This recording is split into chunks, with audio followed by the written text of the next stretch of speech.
Hello and welcome, viewers. Welcome to Northeast Today's live session with me, Deboshi Adhikari.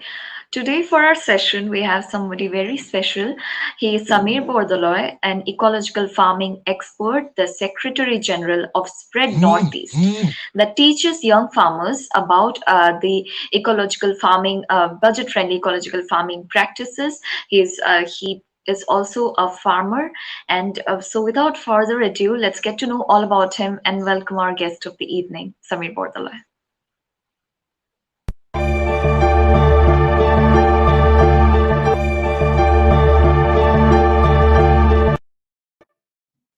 Hi, Hello, Devoshri. sir. Welcome to Northeast Today's live session. We are so glad to have you. Thank you so much for accepting our invitation. Yeah, I'm also happy, Devoshri, and you were calling a farmer on the Farmer's Day. That is something beautiful, right? Thank you for calling me here. Okay, and so our viewers, for so that our viewers get a glimpse of your life and what you do, we have made a video. Would you like to see that first, so that whoever is watching gets to know about your work and your life? Yeah, yeah, I'd love to do that. Yeah, you can play that. Okay, sir. Let's proceed with the video, and then we'll go to the questions.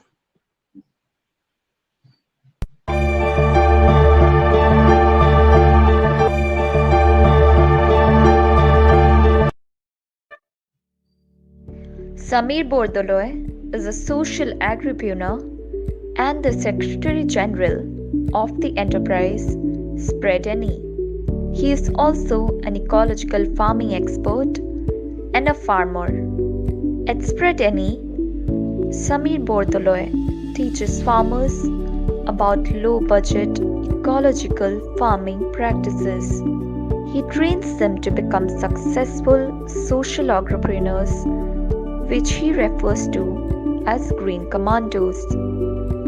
Green Commandos are a diverse group of young people and farmers working for the cause of local people by practicing low cost ecological farming techniques. Bordoloi started Green Commandos formal training in 2017 in Sonapur, and now there are a total of 456 Green Commandos. For his contribution in this field, Samir Bordoloi has received the Pragati Puraskar in 2016 from the Indian Council of Agriculture Research and the All India Agricultural Students Association. He also received the award for the Best Agripreneur of the country by the Ministry of Agriculture and Farmers' Welfare in 2017. In 2018, he was awarded the Krishak Ratna Award by the Assam Agricultural University. He has also received the Innovative Farmer Award of the country in 2019 from the Indian Agricultural Research Institute IARI.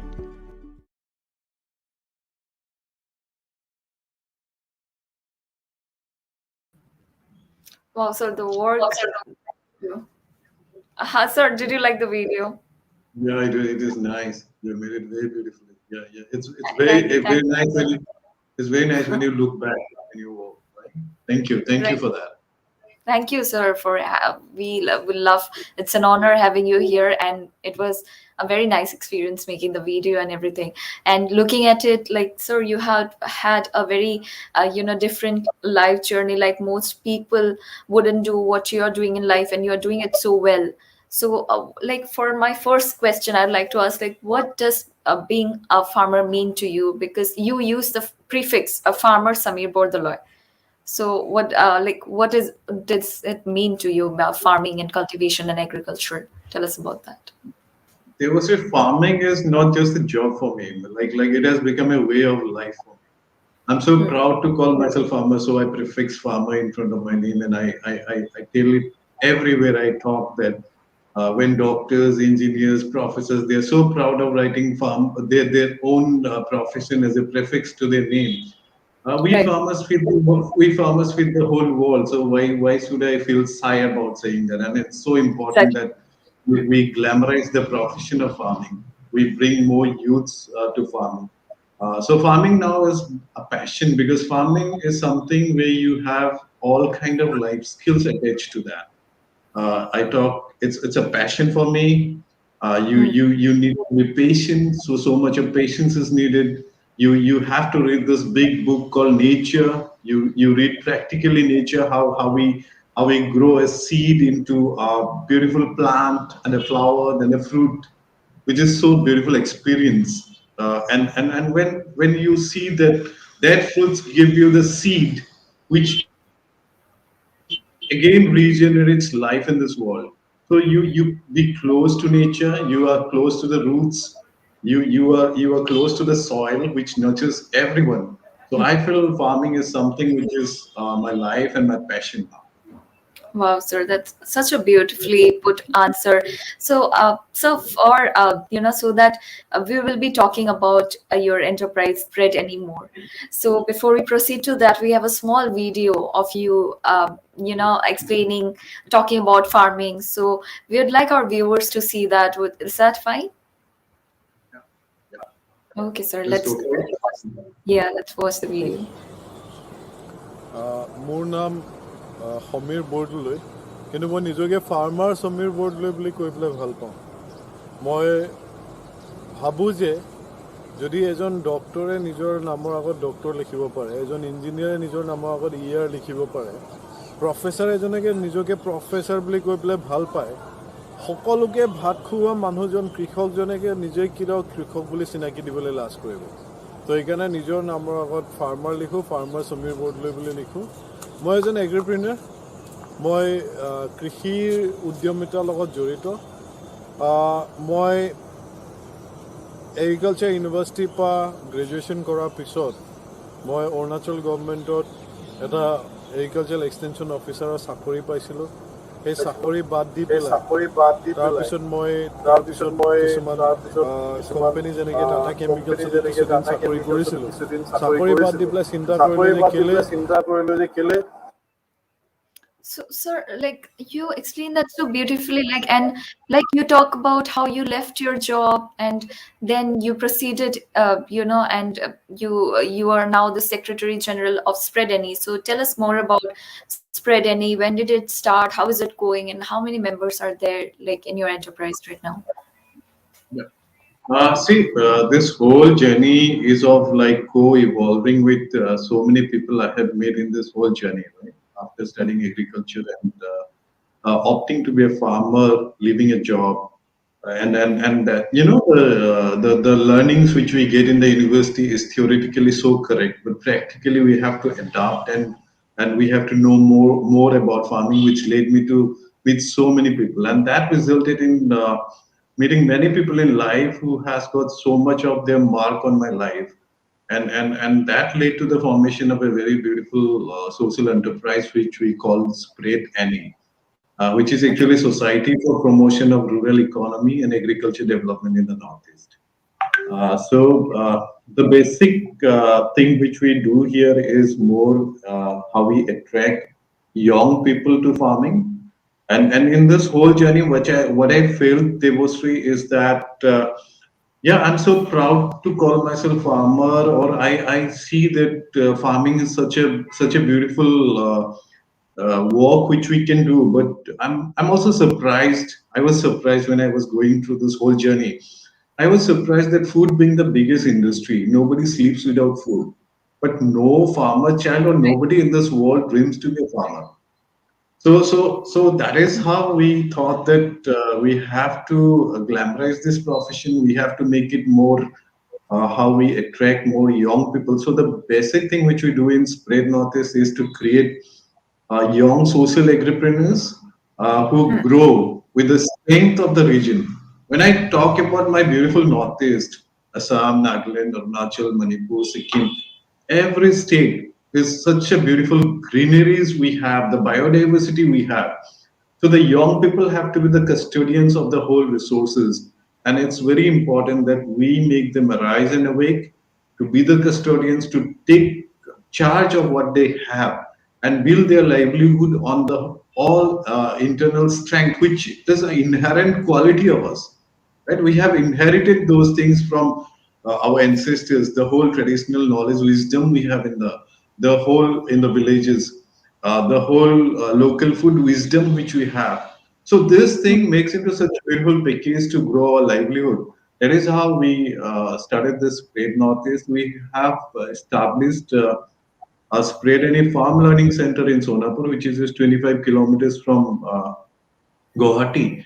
And then this is Guwahati is the gateway to the whole Northeast. So Northeast, yes. yeah, so 25 kilometers, we have created this very unique model where we call it a food forest. And the form of farming which we follow is called compassionate farming, where we believe in the art of coexistence, how we co-live together with the environment. Now, in this era of life, where people are thinking about how the whole planet uh, exist to support life in this planet. So we have to think about, even in food production or farming, we have to think about how climate friendly and how beautiful it has to be, so that it is more. So this term, which is very close to my heart, which I call compassionate.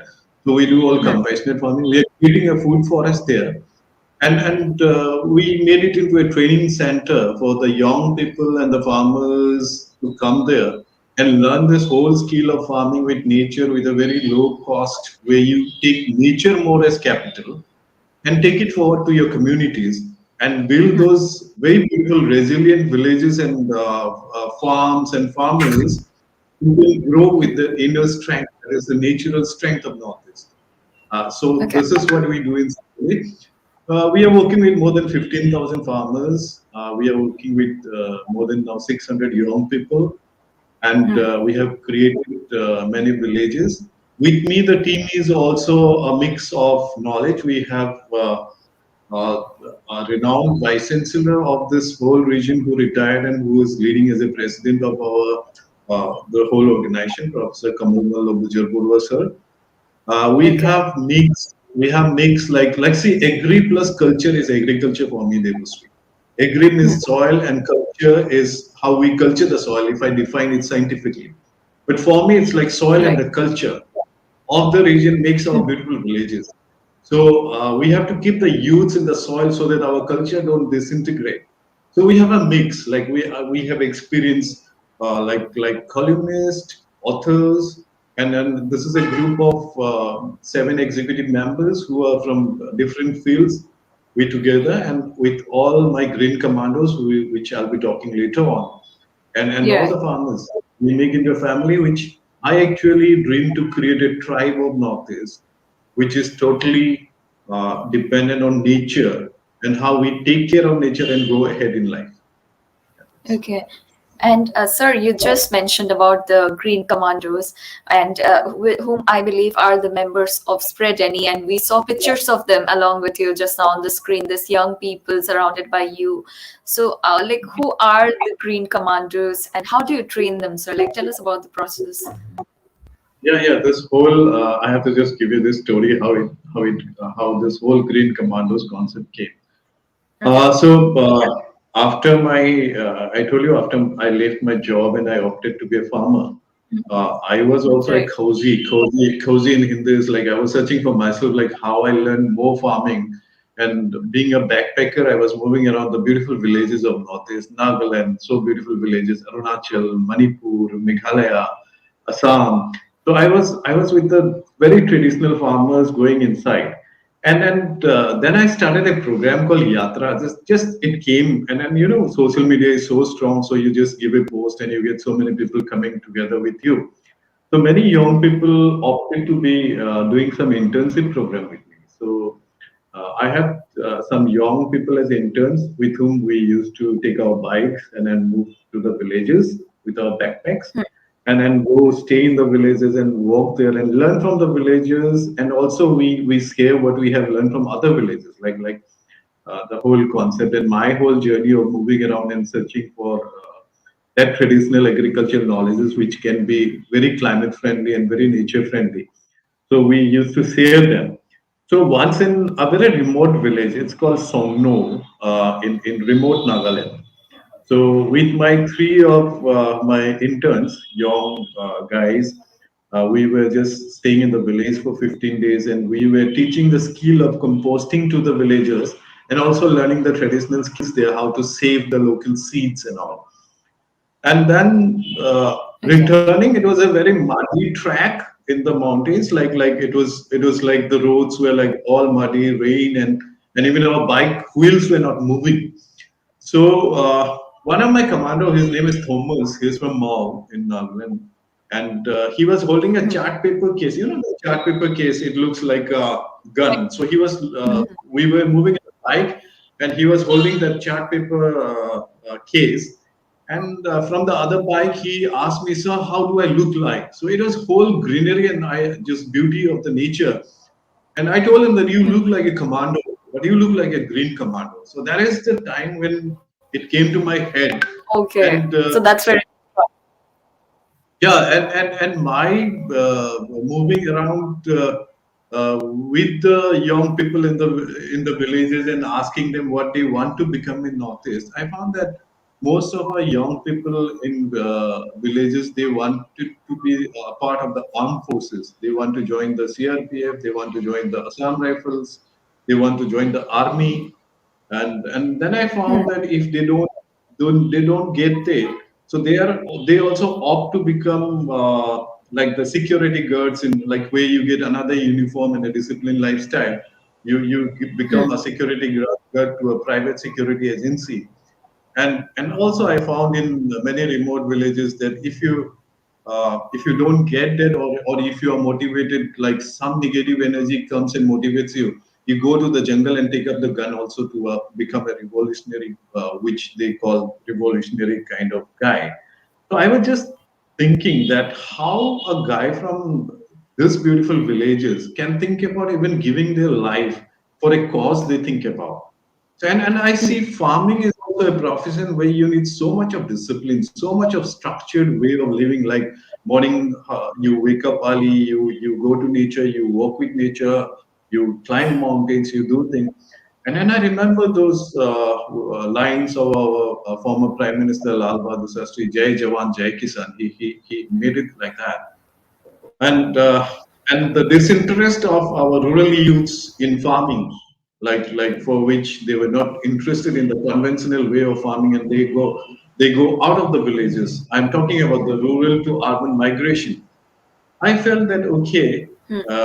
Initially I used to call them, okay, let's do farming and all. But when I turned this term Green Commandos, then I saw it became viral. We gave some Facebook post and Instagram post and all. It became viral, and then people wanted to do that. So I created this farm learning center in Sonapur where we have tents. It's like an armed forces camp, and we started those farm for soul camping, which I call recapture and adapt to wild. It's like raw, right? And many young people from different backgrounds, some MBAs, some MSWs, rural youths, everyone started coming there. And I found that okay, when I call you as farmers, you are like less interested. But with this term Green Commandos, when it's so sensitized that they are so much interested, and in return we teach them farming, like how you grow with nature, and that is how it started. So this is Green Commandos are actually, for me, they are social agripreneurs whom we train in our farm learning center. Then they go back to their communities and they teach them those things which they learn with us, which are mostly based on the reuse and recycling and use of the natural resources in farming, where you don't spend so much of money in buying inputs, external inputs in farming, making it very costly. We don't destroy the nature, how we farm with nature. Like, for example, zero tillage. Tillage is like plowing the land. I believe that the soil which I am using or the farmers are using today belongs to our future generation.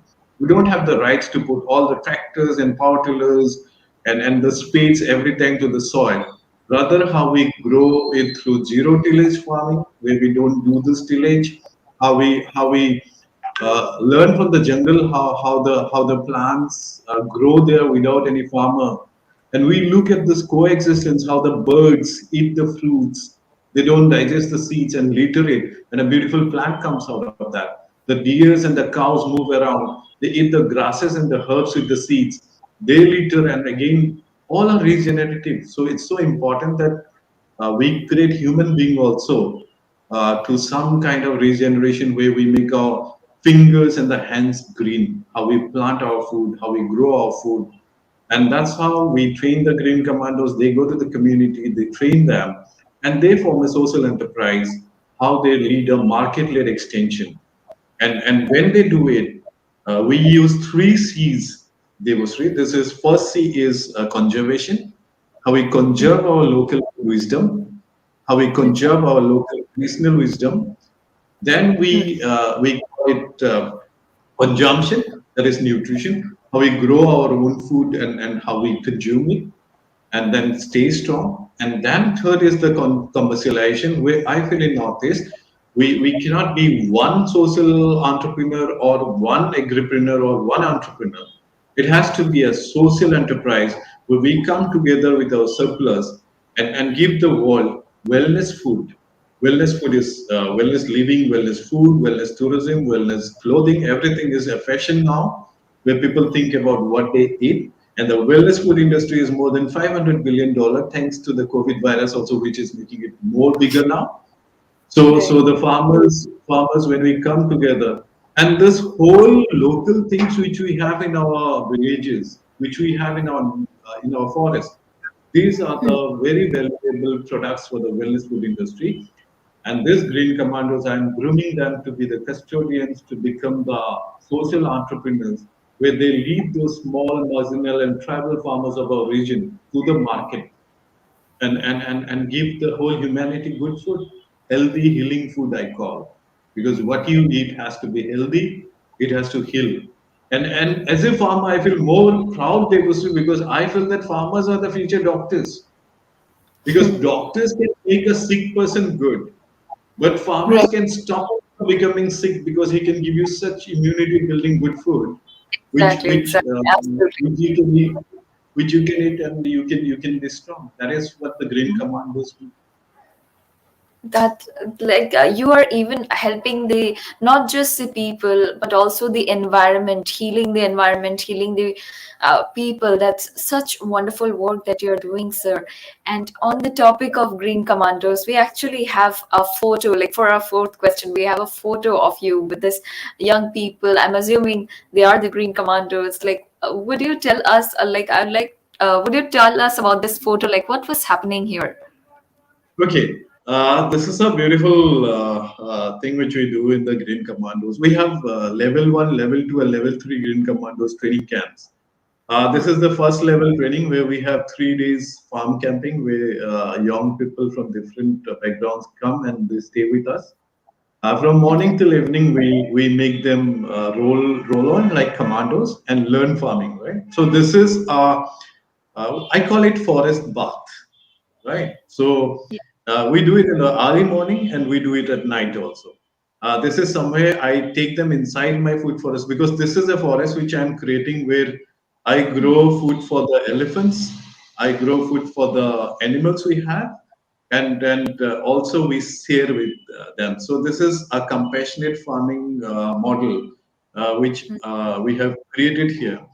And this, I just want to tell you that this all came when I didn't want to like cut this beautiful because in Northeast, like for farming, many times we burn the forest or we Yes. cut the forest or clear the forest to grow our own food. But I think that why should we pamper our food crops so much?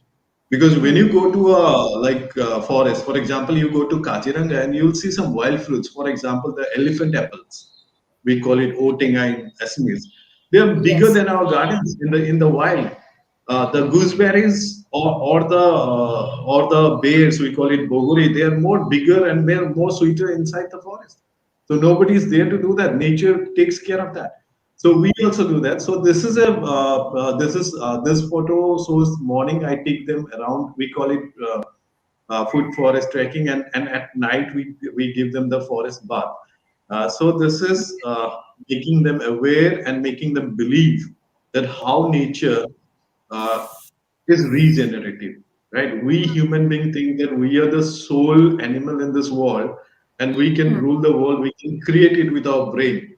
but there is nature which is actually supporting us to be in this stage, or thinking about, again we think about destroying nature. So this is more about bringing them back, slowing down, because it's very important to calm us down. Life has become so fast, Devasri. So we Yes, have to exactly. think about how we calm down. So this exercise is more about making them believe, and then second is like it's a very good team building activity where inside of, because in my forest I have leopards, I have wild boars, I have elephants. We coexist together. We This picture which you are showing, you see we are growing elephant apple for the Yes, elephants. yes, So yes. elephants eat the elephant apple, and the thing and the leftovers we can collect it. We can cut into small pieces, dry it, make it into a herbal tea, which is very good for our health, which is an immunity drink, and can be sold at 5,000 rupees a kg in the world market.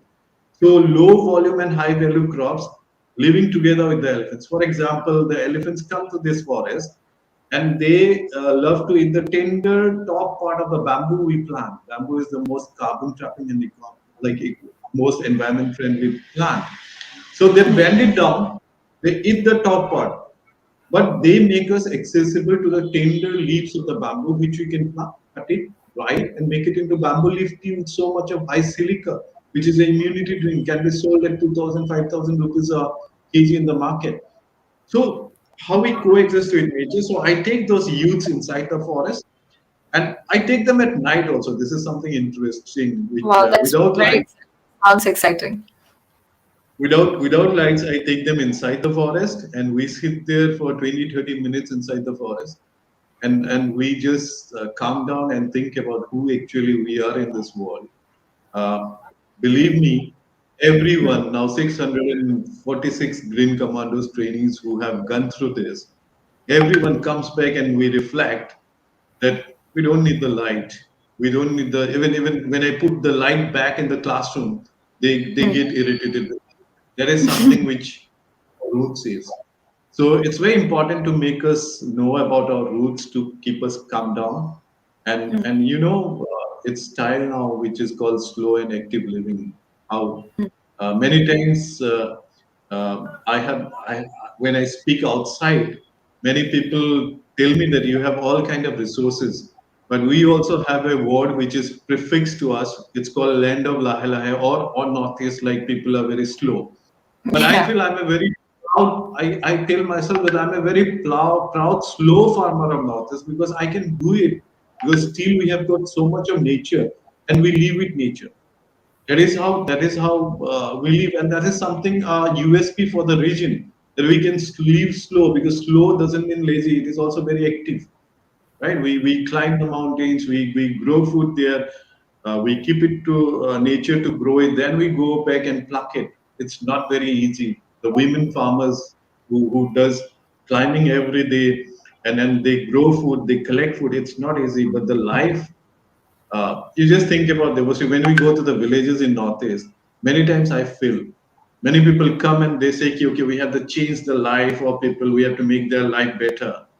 But I think in the cemented, concreted jungle which we are living, their life in that nature, that slow living life is much better than us, because we have to learn more from them. And that is how many organizations, many people from the whole part of the world come to our farm now to just control the pace of their life, to slow down, and to be with nature. So this is what we do for the these pictures depict that whole forest bird, which I do to make them more connected to nature, and then think about how we grow ourselves as people who take care, and don't forget that we are also animals and we have to co-live with other creatures of the biosphere. Exactly, sir. And it sounds like such a surreal and beautiful experience, going with a group to a forest and seeing all these plants. And, it's so different from our everyday lives of people who are always into social media in their phones. It's complete different approach. And, in the nature, it sounds really beautiful, sir. And And it's fun. It's fun. We have lots of fun in the sounds camp, really and then when we go there, it's fun.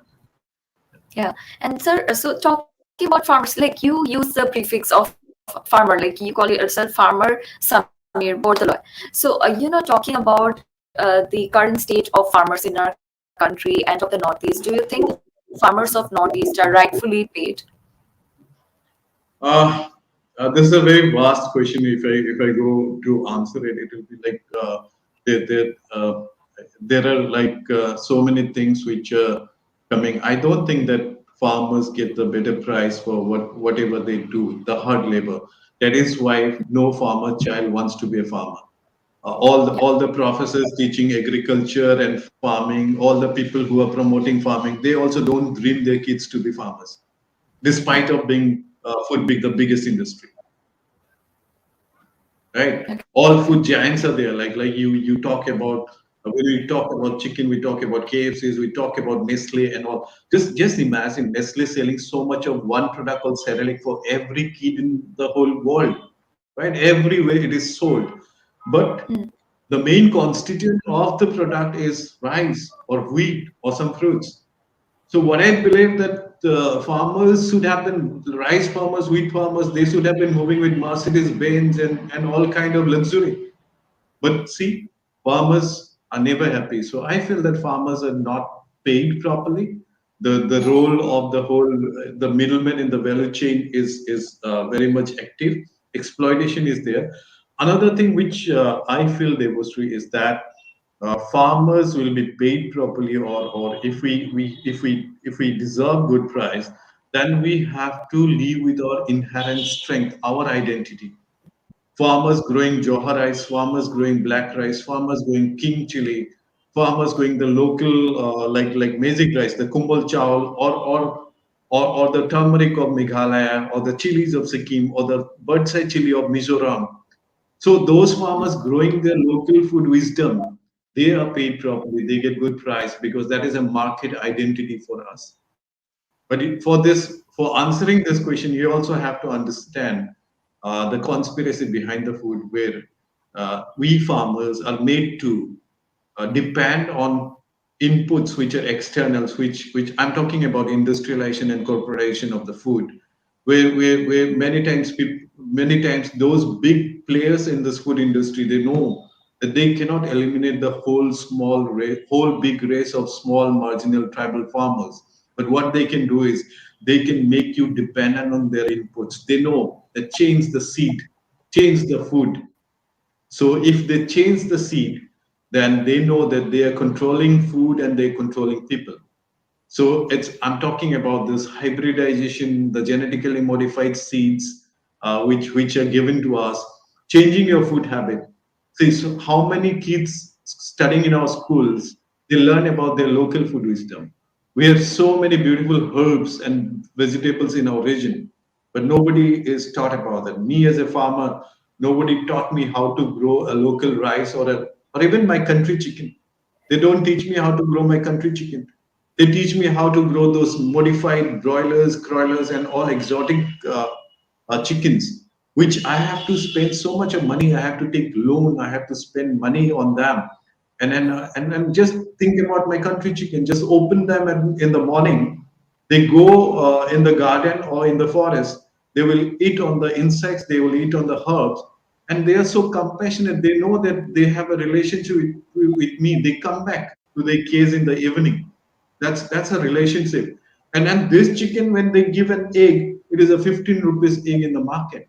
And then those chicken, if I take it to the market, it fetches me 350 rupees per kg. But if I grow those like all exotic breeds, they give me a very low price. The whole middleman and every chain is there. What I'm talking about is we are not paid proper price because we don't grow with our own strength.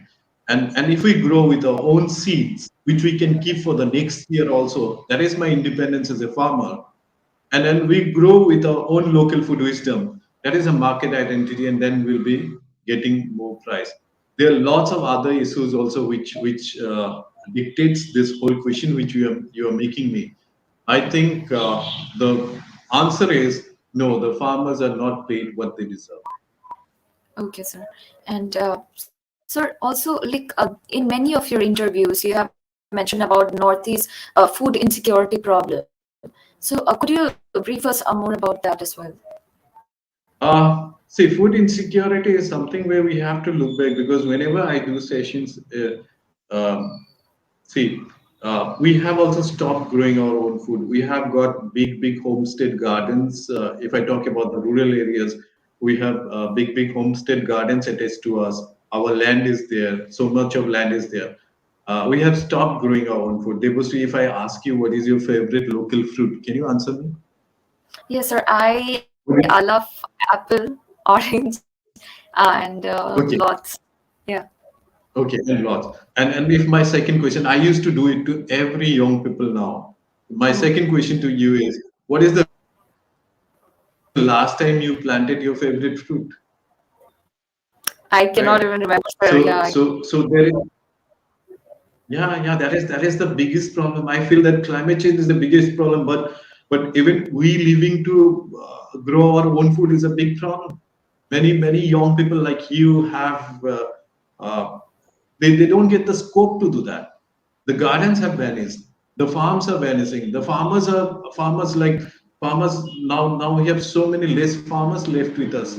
So this is something where I call this an insecurity, where we don't respect the land we have, and then we don't grow food in that. And second insecurity is that, which I told you in the previous question, that we have stopped growing with our local food wisdom. If we close our eyes and think about our grandma's recipe, we will talk about so beautiful dishes which our grandma gives. And when you talk about your grandma's recipe, you will talk about a local food, and that has got an emotional attachment because it is co-evolving with you. Johar rice is co-evolving with us. The rice flour, Pythagoras are co-evolving with us, right? The Jado in Khasi is co-evolving with us, right? The Chahao is co-evolving with us in Manipur. So this has got an emotion with us. Whenever you tell about that, I can see that eyes of people also go, like they have tears kind of thing in their eyes, because it is so emotionally attached. But when we grow in the field, we are growing only commerce, because we have very like it's very distinctly, our local food wisdom is changed into something in the name of quantity. Like you have to grow hybrids, you have to grow more food, so you need more quantity. Local varieties don't give you quantity. But what we need today, Devostu, is quality. And this quality will never deteriorate our economy, because this, I told you, there's a wellness food products and there's a low volume and high value products. We can have low production of this, but the value of these products are very costly. King chili is very costly. King chili, we get good price. I told you the bamboo leaf tea. I told you the Johar rice is a good price. My production may be less, but I don't need any kind of external inputs, or I don't have to buy something for that. But what I get, the market price, the black rice, these are all high value. So we have to think about low volume and high value local products. And that's how we can remove this insecurity of food in Northeast. And I believe Northeast can feed the whole world with so much of immunity building good food. The medicinal herbs, the nutraceuticals, those plants which have nutrition and also medicinal value. We are the place where these are growing widely. We have to grow that. You know, this fiddlehead fern, in Assamese we call it dhekia. It has got the highest protein content next to soybean. Soybean is Okay. made into chunks. Soybean is so popular, but Dhekia is growing wild. Nature is feeding us. But you show me one farmer in Northeast who grows Dhekia, or you show me one scientist in Northeast who is promoting Dhekia to be grown as a protein-rich food. So this is the insecurity I talk about. Okay. And so you also talked about, the Nestle and the how, we are today's youth is like me, for example. I would talk. I don't even remember the last time I planted a tree, and we are disconnected from nature, from our local food items. So, sir, do you think today's youth is more inclined towards foreign food items as compared to traditional food items? Yeah. That is not their fault, because I told you this is a very big food conspiracy where first level the farmers' seeds has been changed to something where It is more like where they can sell from seeds to the feeds to the farmers, right? And that is how this young generation has become a scapegoat. Where even when they go to the schools, the food chart which is shown consists of all exotic. For example, celery, broccoli, B for broccoli, C for cauliflower, C for cabbage, dragon fruits, strawberries. All exotic fruits are made so like it is like a style to have a lettuce, right? But we have our lipatas, we have our like all kind of herbs which we have. They are not never promoted, right? So uh, because the whole thing is that in case of lipata or the master greens, me as a farmer, still I have the right to keep my seeds for the next year. I plant the master green, the yellow flowers come and the seeds are produced. I keep it for the next year. But if I grow lettuce or cabbage, I cannot keep the seeds. I have to buy it every time. This is hybridization. Like I'm talking about hybrids where you cannot keep the seeds. So you have to buy it from the corporates every time. So your food habit is changed.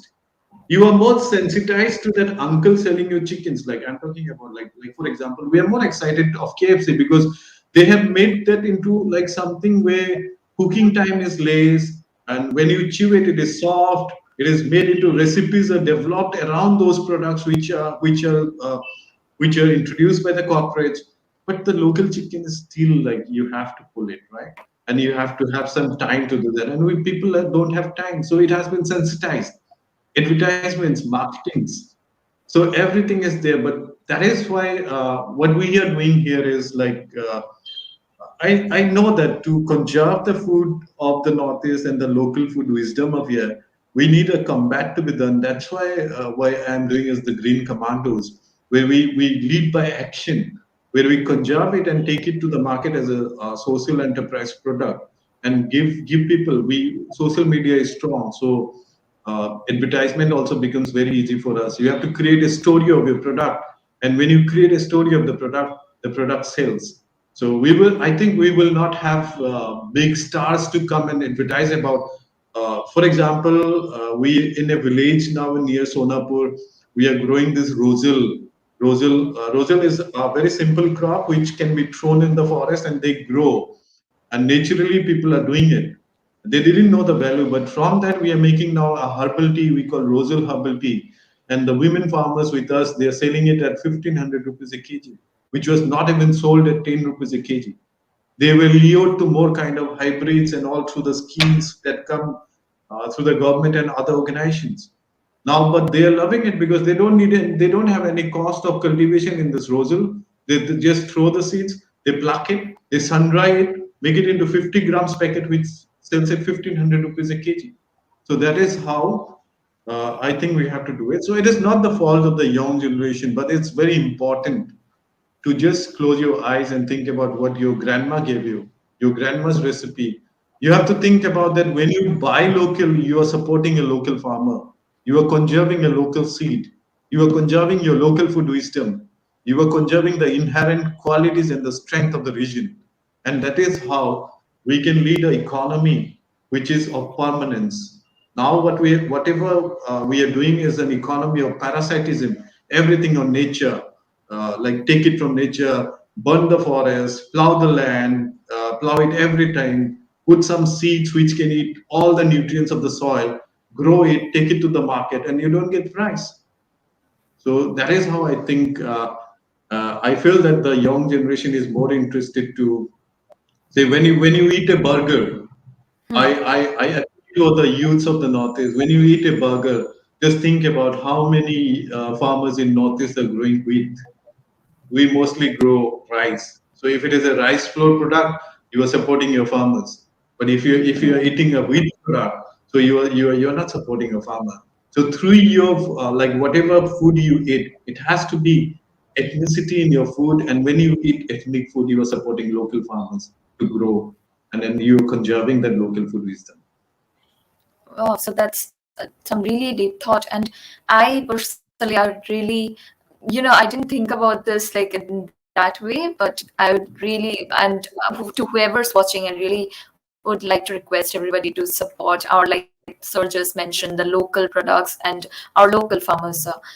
And also, sir, like earlier in our interview, where you talked about, most parents, they do not want their children to be farmers or to go into the farming sector. So do you think through Spread Any you can change this notion? Already it is changing because I see so many young people now coming and wanting to be farmers.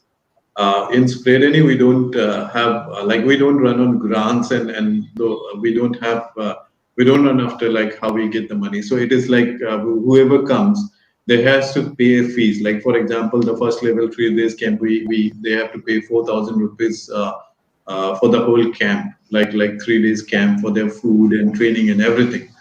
I see so many young people. They come, even the students, rural youths from all the northeast. Now we have like people from Bhutan also started coming. From other part of the Oh, wow. country, they are also coming. So I think, and I find that many young people who has gone out of the region, and because of the reverse migration, I think for this whole pandemic also, I find Yeah. so many people who went to the corporates to work for, they're coming back, and every like week I interact with so much of youths who want to come and they do want to do some farming. So they have started doing it also. So I feel that yeah, we are making a mark. We are creating. See, everything depends on how simple you make it. Farming should not be very hard also, right? So it's my techniques are very easy, like just make a mud ball and put a seed inside and throw in the forest, and the pumpkins and the goats grow, and you just collect some dry leaves and just pile it up, and over there you put some compost and topsoil and grow food on there, so you don't have to like take a spade and do hard work, right? So how you simplify it, how you make it natural, and now uh, young people, I find that they're at this stage. They are also in a stage where, like the snake changes its skin, which we call molting. We are also Yes. molting to survive with the changes in the nature. So now, being with nature, thinking about the environment has become a style, which is a very positive note. And Hmm. I feel that the perspective is changing. And in spread northeast, we are doing a little bit, but we are doing I feel that we are doing something where lots of people are impressed and they're coming. And those people going, my Green Commandos going and starting their initiatives in the village, it is like building up a tribe. So I see a young tribe of northeast and other part of the country also coming, and you know, and this COVID has also made us learn that we have to grow our own food. We have to be strong, so we have to grow our own food. So farming is something which has become stylish now.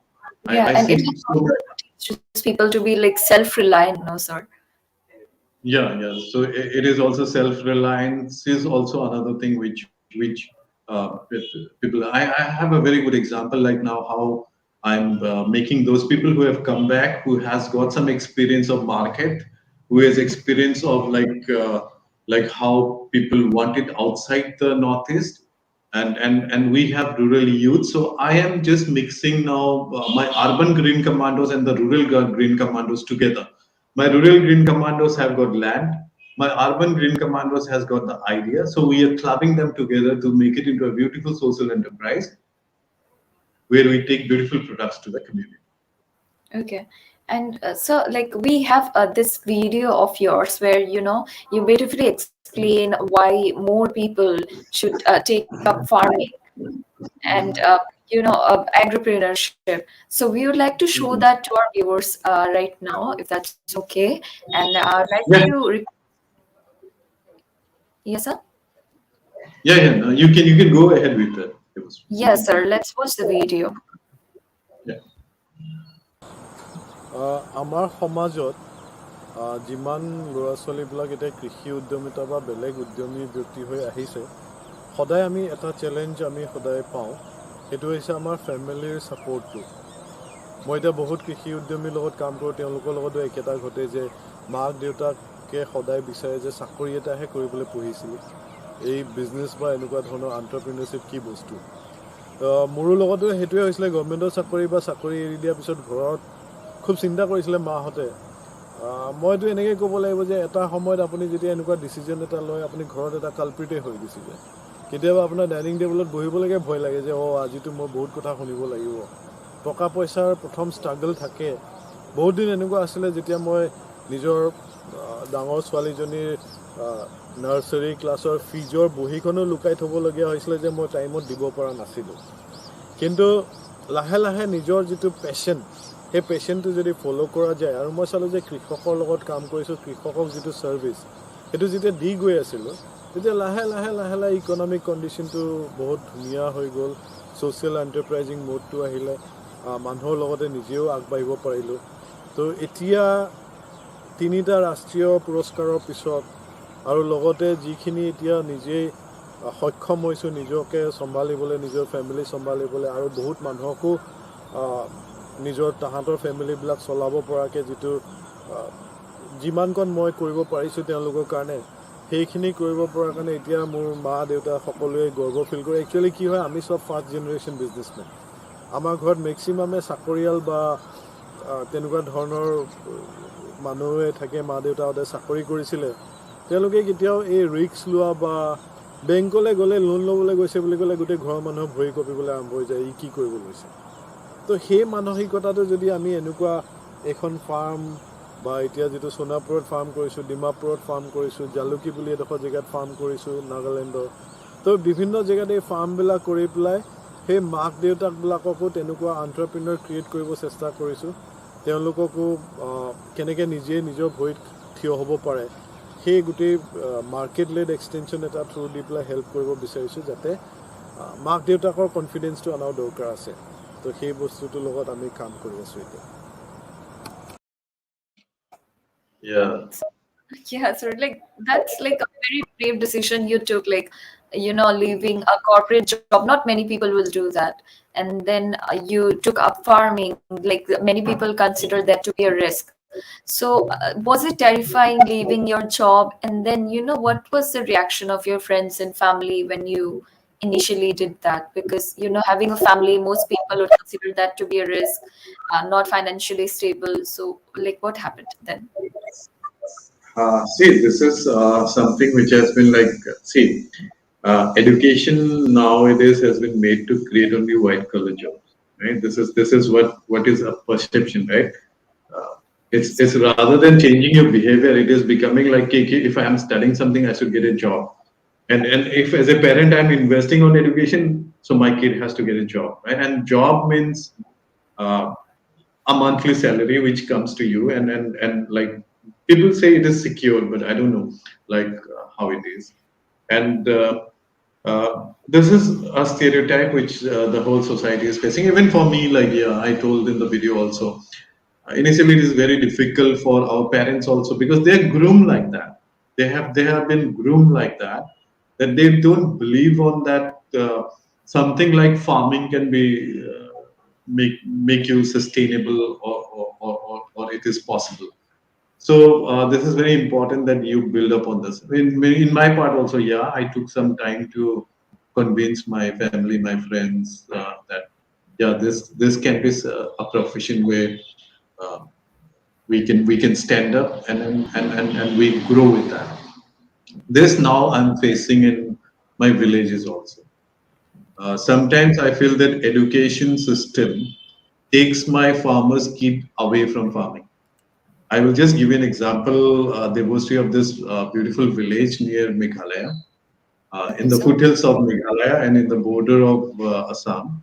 So I'm yeah. creating those villages into agro-tourism villages, and then also we are working with the farmers with the local resources.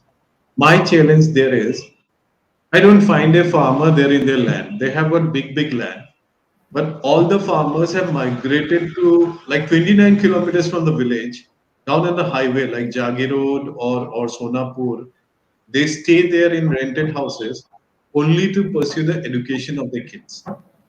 They live, they sell their products, whatever if they have lots of orange orchards. Sonapur oranges are famous, but most of the orange orchards don't belong to the farmers because they sell it to the middlemen to take out the cost of education they have to incur in the child's education.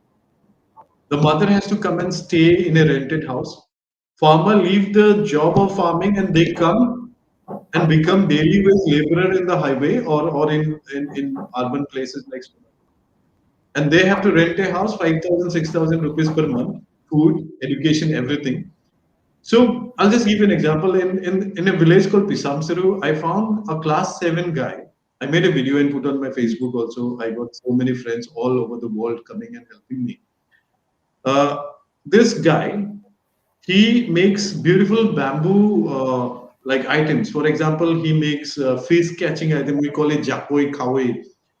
He makes them, and then he is skilled in that. This is a class 7 guy, and this guy tells me that he is doing it because he can sell it at 50 rupees, 100 rupees whenever he is at home Saturday and Sunday. And every week he sells 200, 300 rupees by making it because he loved doing that. And his dream is that I am just collecting this money by selling that to bring electricity to my home because they don't have electricity at home. But now this guy tells me that I cannot do this my interest of making bamboo items because I have to go and stay for my education because the parents have because after class 5 the village doesn't have a school. So the parents have shifted Okay. now to Sonapur and they live in a rented house and this guy is to education. Now my thinking is like the parents will be spending 10,000, I think 15, 20 lakhs rupees for the whole education career for his. I don't know. Yes, sir. A bamboo, which I just made a video of him and I put it in my Facebook and Instagram and the whole world knows him for his skill. So many people came forward to support him. We have now we are going to start a skill development center there where this guy leads. So this is overnight. This guy gets his recognition all over the world as a very kid entrepreneur and a skilled person.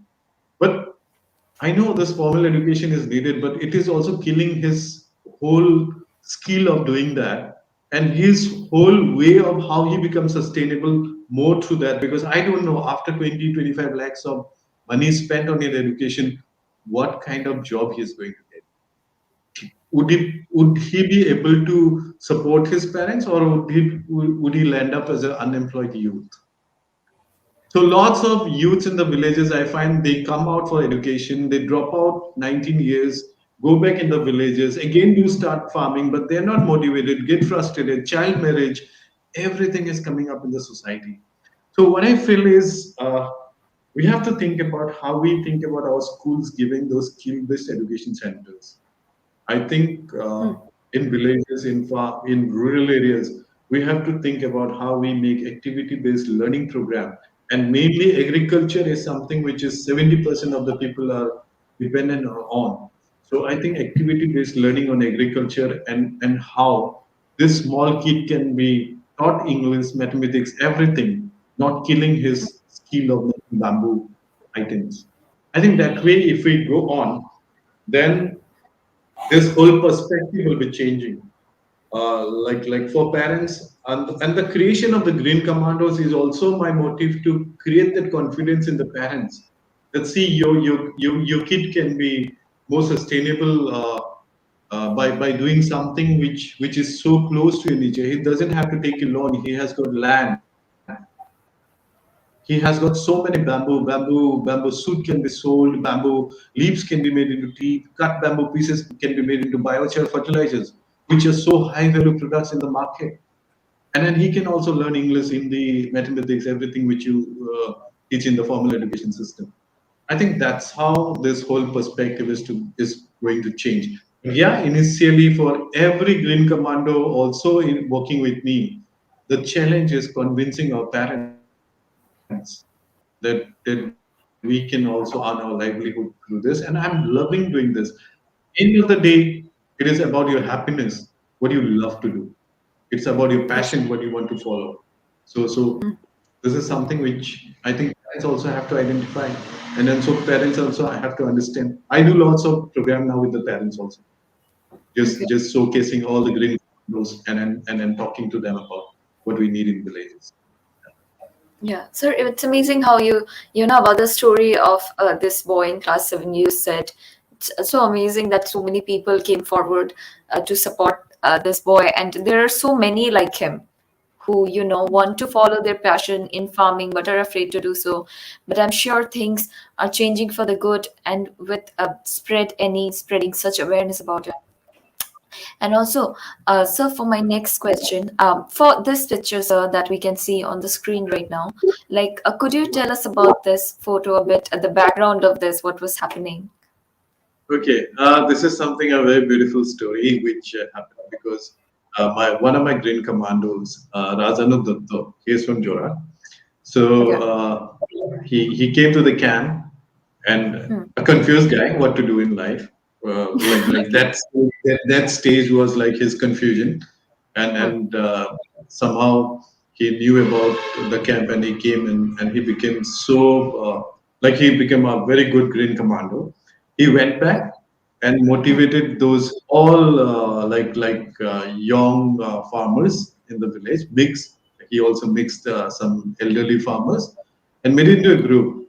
And I told you we work on these three C's like conservation, consumption, and commercialization. So Yeah. he started conserving those Johar rice seed.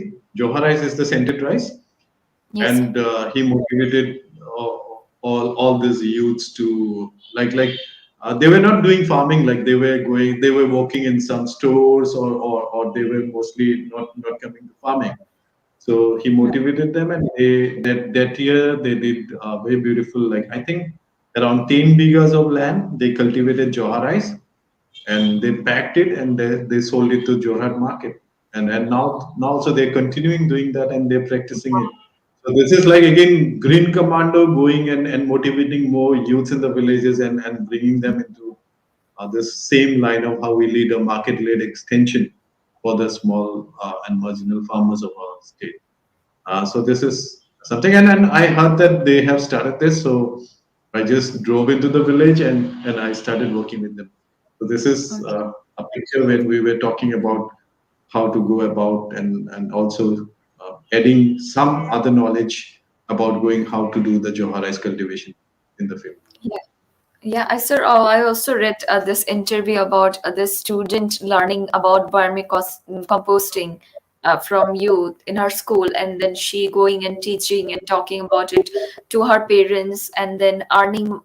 She started doing it, and she earned money through it, and she saved it for her school education and tuition fees, and that's also wonderful. There are like so many beautiful stories surrounded with spread any like it's really nice to and refreshing to listen to all the stories and the all the good that you're doing as well. I think Devashi, when I become old, these are the things which will make me live for long life, right?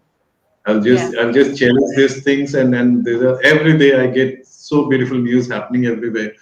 And I have become a farmer, not only sowing seeds on my land and my food forest, but now I have become a farmer who is sowing seeds on the mindset of the young people. And these are like I love the youths, right? They like you. Lots of people tell me that okay, how you will control the youths, this, right? Lots of things come up. But when I work with them, when I'm in the farm, when I'm in the forest, when I'm in the forest bath, I find them, they are the change makers. They are going to change. You just sow a seed, it will bloom like a beautiful flower. Okay. And so, like, do you think the government in any way can help make farming a more approachable career choice among students and among people who are in college?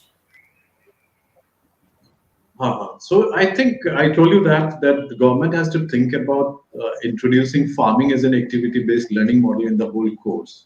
Hmm. Right, it has to come up, right? Even the Right to Education Act tells that 30 minutes in the school kid has to spend with environment or nature. So there is a time when I think the kids has to be taught about agriculture, farming, their roots, and it has to be given in an activity-based learning model where they at least learn how to grow their own food. Me and my Green Commandos, we used to train the school kids to make into small school food forest. And many of the children studying in class 6, 7, 8, they grow their food forest and they harvest it and eat it in their midday meal. Nutrition is also taken care of because earlier mother used to tell me that, sir, they don't eat subsies, they don't want to eat greens and all it at home. But when we made them the habit of growing by themselves, they love eating what they grow. That is something which is called gratification, right? You sow a Yeah. seed and it becomes a food. For example, tomorrow you you put a seed and a carrot is coming out. You take it to the dining table and you'll be telling everyone, this is me who has grown this. It's so sweet, right? So Yeah. delight in eating is nutrition. So you don't have to force someone to eat something for nutrition. So growing own food is something which the government has to think about how they put it into the curriculum and how they introduce it as an activity-based learning model. And I think that in rural areas, skill-based educational centers should be more emphasized. And then skills on agriculture, handicrafts, might be looms, handlooms, and all. I think these are the things which will not create so much of unemployed youths, because this formal education system I told you is creating more unemployed youths. But if the Yeah. guy has got, the guy is like in rural areas, you will find that uh, the guy or the girl has inherited the farming skills. So what do you have to just give a tarka, right? You just have to give a scientific basis of that, and also teach them how to talk, how to give the formal education, also, but don't make them come out of the roots. That is how I think government can uh, uh, attract youths. I think there is now some programs like the ARIA, attracting rural youths to agriculture. I think we have to combine both urban and rural youths, like what I told you. Now, even for me, mixing the urban Green Commando and partnering them with the rural Green Commandos, this is becoming more fruitful. Okay. And sir, do you think, because the unemployment rate of Northeast is really high, of Assam too, of your native state is, our native state is also really high. So do you think more people and students getting into farming can reduce the unemployment rate of the state? Food demand is so high. Demand for the immunity building good food is more high. I talked about the wellness food industry becoming $500 billion. Hmm. Like the whole movement of how we have, even we are thinking about now organic garments. We are thinking about like water, like how we conserve water. So in Northeast, having so much of water, so much of natural resources, so much of organic garments, like the airy silk to everything we have. Bamboo is the most eco-friendly crop and most carbon trapping crop. So all these resources we have, and the per capita land area of our villages is also much more. We have more land there. I think farming is an option where most of the youths can come and solve this unemployed problem. But first of all, we have to make them aware. And I think they was you were doing something very nice, because calling a farmer to talk in the farmers day, and also through your program you are glamorizing farming among the youths. So this kind, I think media has to play a role in glamorizing farming. Media has to play a role in showcasing the unsung heroes in our villages. Media has to Absolutely. play a role. Media has to play a role to bring out those local food wisdom. Not talking about only exotic food or cocos or strawberries or dragon fruits. We have to talk about the ponial Indian. See, English names are very good. If I call mandhania, you will not like it. Mandhania milta hai, right? If I call it cilantro, wow. Our all the local herbs also have beautiful names, so we have to sensitize. We have to glamorize. So I think that Yes. way, if we create market is something government has to think about how they create farmer supermarkets. Uh, it, it it is not for us. If I have to have regards as farmer, I don't have to go to a footpath and sit there and sell my products. I have to get it. If somebody goes and swipe the card in Big Bazaar and buys the dragon fruit, whatever price it is written for, and same person comes to me in my footpath, and he asks for my vegetable, and he bargains with me like anything. So I think the government has to create supermarkets to sensitize the young people to, okay, we have a market, we are also stylish, right? That style segment has to be added to farming. That's what Spread and we are doing. We're trying to do. So it has to be scaled up, and government can only scale it up. Okay. And the And unemployment can be. okay, sir. And I have already like kept you for very long, sir. And but I like to get a final message from you for all the people that are watching us live. So before we sign off, sir, what would be your message to whoever is watching and to anybody who's watching from Assam or any other states from Northeast or India in general? First thing, what I want to tell everyone or request everyone is value our local food wisdom, local food crops, uh, value our whole village system, the whole agriculture. Identifying those unsung beautiful people in the villages. So much of traditional knowledge, wisdom is there. So just go. We go out of Northeast for tourism and all. Come to our beautiful villages, stay in our villages, spend time with our villagers, expose your kids. They're in concretes only, concreted building, concreted school, a van. And then when parents feel that we have to take them out again to a concreted inox or a mall, right? So it's very important that bring your kids to the villages, take them to the nature, remove the nature deficit syndrome in our kids in the urban areas. The stress, whatever is coming out, it's only because of the nature deficit syndrome. Expose them to the nature, promote agro-tourism, support local farmers, go to the villages, eat local food, buy local food, and just respect farmers. They are somebody who is giving us food, right? This is my Yes, sir. message, and and and please spread this message. Thank you. Okay, sure, sir. Thank you so much for attending our today's session. And I hope whoever is watching, please take away and the beautiful message that he's sharing, that support our local farmers, support our local food, local products, so that the farmers who are struggling so much, and we are survive, part of our survival is because of them. They provide us the food that we cook in our homes. So please do support our farmers, do support Sir Samir Bordoloi and Spread Any. And thank you again, sir, for this beautiful session. It was a pleasure having you here, and have a great evening, sir. Yeah, thank you, Devasri. Thank you, Northeast today for having me here. Thank you very much. It was nice interacting. Thank you. Thank you. Samir Bordoloi is a social agripreneur and the Secretary General of the enterprise Spread Any. He is also an ecological farming expert and a farmer. At Spread Any, Samir Bordoloi teaches farmers about low budget ecological farming practices. He trains them to become successful social agripreneurs, which he refers to as Green Commandos. Green Commandos are a diverse group of young people and farmers working for the cause of local people by practicing low-cost ecological farming techniques. Bordoloi started Green Commandos formal training in 2017 in Sonapur, and now there are a total of 456 Green Commandos.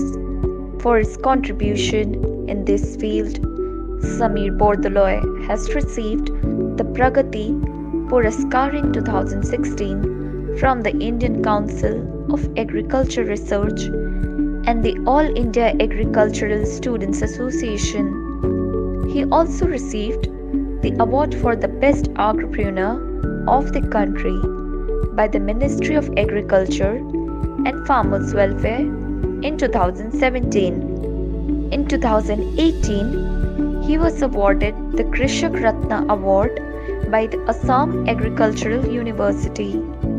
He has also received the Innovative Farmer Award of the country in 2019 from the Indian Agricultural Research Institute (IARI).